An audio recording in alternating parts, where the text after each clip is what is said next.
Cerita rakyat bawang merah, bawang putih.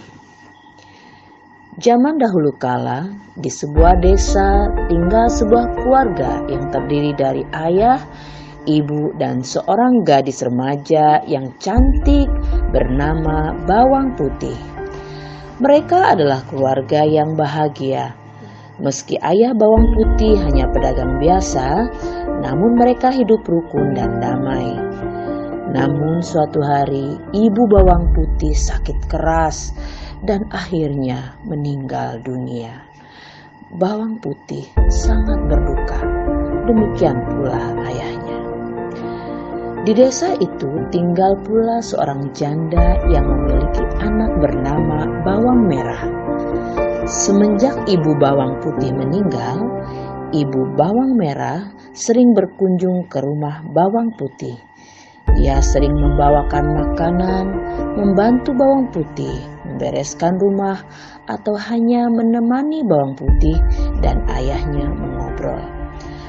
Akhirnya, ayah Bawang Putih berpikir bahwa mungkin lebih baik kalau ia menikah saja dengan ibu Bawang Merah, supaya Bawang Putih tidak kesepian lagi. Dengan pertimbangan dari Bawang Putih, maka ayah Bawang Putih menikah dengan ibu Bawang Merah. Awalnya, ibu Bawang Merah dan Bawang Merah sangat baik kepada Bawang Putih. Namun, lama-kelamaan sifat asli mereka mulai kelihatan. Mereka kerap memarahi Bawang Putih dan memberinya pekerjaan berat jika ayah Bawang Putih sedang pergi berdagang. Bawang Putih harus mengerjakan semua pekerjaan rumah. Sementara Bawang Merah dan ibunya hanya duduk-duduk saja. Tentu saja ayah Bawang Putih tidak mengetahuinya, karena Bawang Putih tidak pernah menceritakannya. Suatu hari, ayah Bawang Putih jatuh sakit dan kemudian meninggal dunia. Sejak saat itu, Bawang Merah dan ibunya semakin berkuasa dan semena-mena terhadap Bawang Putih. Bawang Putih hampir tidak pernah beristirahat. Dia harus bangun sebelum subuh untuk mempersiapkan air mandi dan sarapan bagi Bawang Merah dan ibunya. Kemudian, dia harus memberi makan ternak, menyirami kebun, dan mencuci baju ke sungai. Lalu dia masih harus menyetrika, membereskan rumah, dan masih banyak pekerjaan lainnya. Namun Bawang Putih selalu melakukan pekerjaannya dengan gembira, karena dia berharap suatu saat ibu tirinya akan mencintainya seperti anak kandungnya sendiri. Pagi ini, seperti biasa, Bawang Putih membawa bakul berisi pakaian yang akan dicucinya di sungai. Dengan bernyanyi kecil, dia menyusuri jalan setapak di pinggir hutan yang biasa dilaluinya. Hari itu, cuaca sangat cerah. Bawang Putih segera mencuci semua pakaian kotor yang dibawanya. Saking terlalu asiknya, Bawang Putih tidak menyadari bahwa salah satu baju telah hanyut terbawa arus. Celakanya, baju yang hanyut itu adalah baju kesayangan ibu tirinya. Ketika menyadari hal itu, baju ibu tirinya telah hanyut terlalu jauh.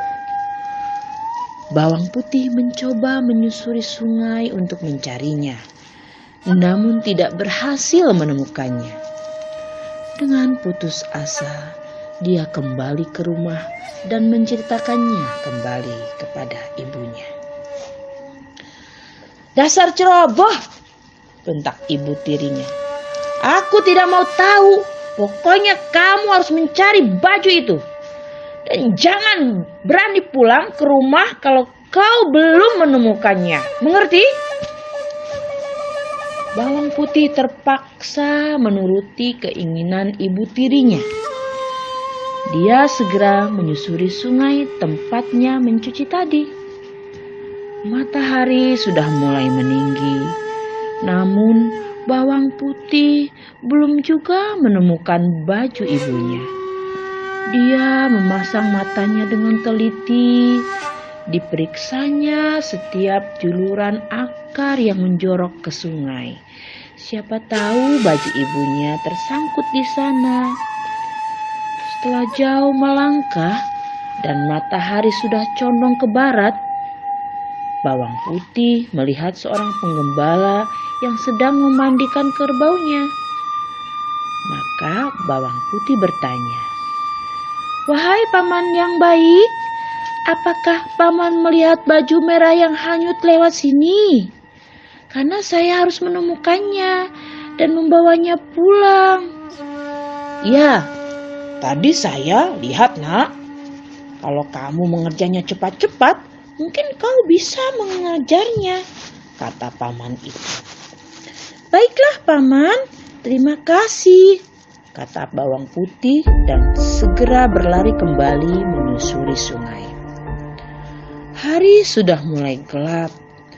Bawang putih sudah mulai putus asa. Sebentar lagi malam akan tiba. Dari kejauhan tampak cahaya lampu yang berasal dari sebuah gubuk di tepi sungai.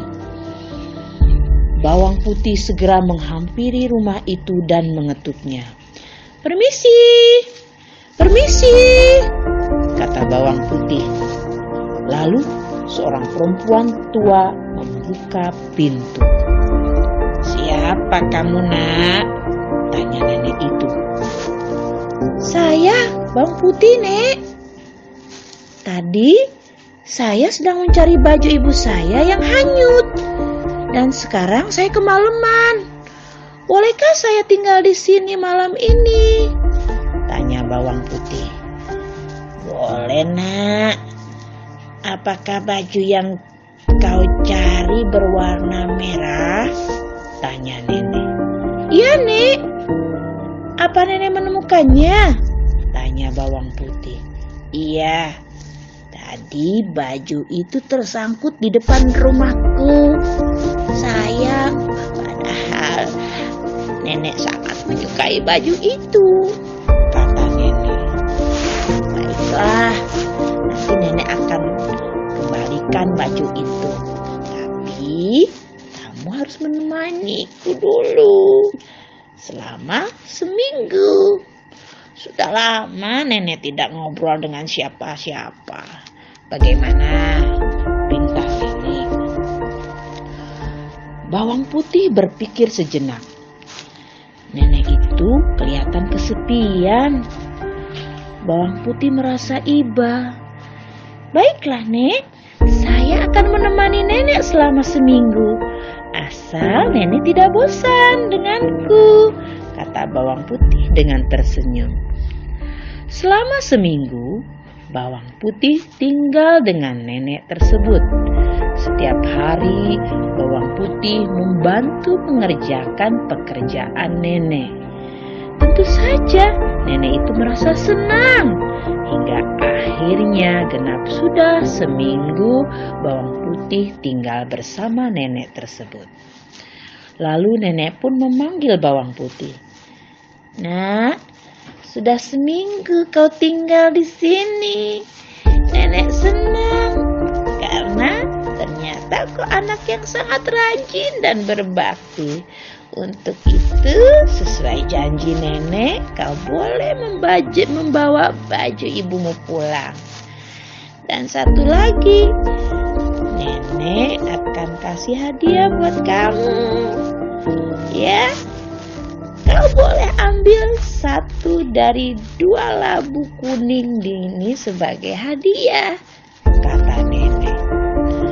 Mulanya bawang putih menolak diberi hadiah, tapi nenek tetap memaksanya. Akhirnya bawang putih memilih labu yang paling kecil. "Saya takut tidak kuat membawa yang besar," katanya. Nenek pun tersenyum dan mengantarkan bawang putih hingga depan rumah.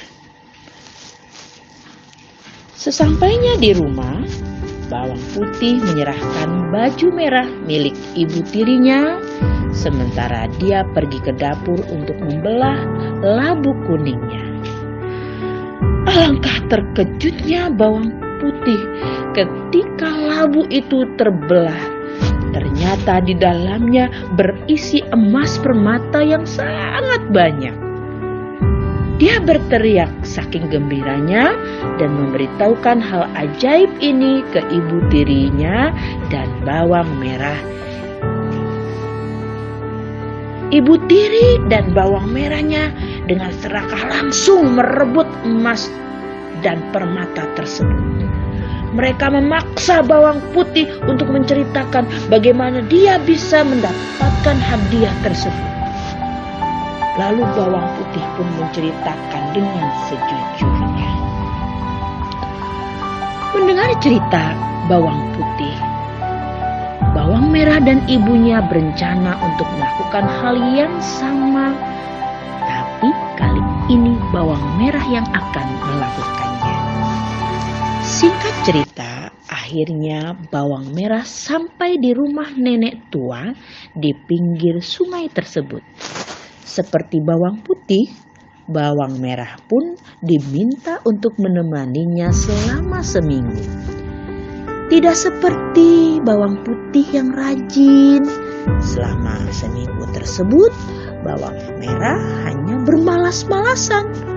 Kalaupun ada yang dikerjakan, maka hasilnya tidak pernah bagus karena selalu dikerjakan dengan asal-asalan. Akhirnya, setelah seminggu, nenek itu membolehkan bawang merah untuk pergi.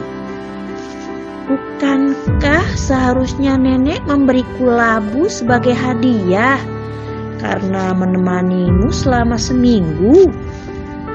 Tanya bawang merah. Nenek itu terpaksa menyuruh bawang merah memilih salah satu dari labu yang ditawarkan. Dengan cepat, bawang merah mengambil labu yang besar dan tanpa mengucapkan terima kasih, dia melenggang pergi. Sesampainya di rumah, bawang merah segera menemui ibunya dan dengan gembira diperlihatkannya labu yang dibawanya. Karena takut bawang putih akan meminta bagian, mereka menyuruh bawang putih pergi ke sungai. Lalu dengan tidak sabar mereka membelah labu tersebut. Tapi ternyata isi labu tersebut bukan emas permata yang keluar dari labu tersebut, melainkan binatang-binatang berbisa seperti ular, kalajengking, dan lain sebagainya. Binatang-binatang itu langsung menyerang bawang merah dan ibunya hingga tewas. Itulah balasan bagi orang yang serakah.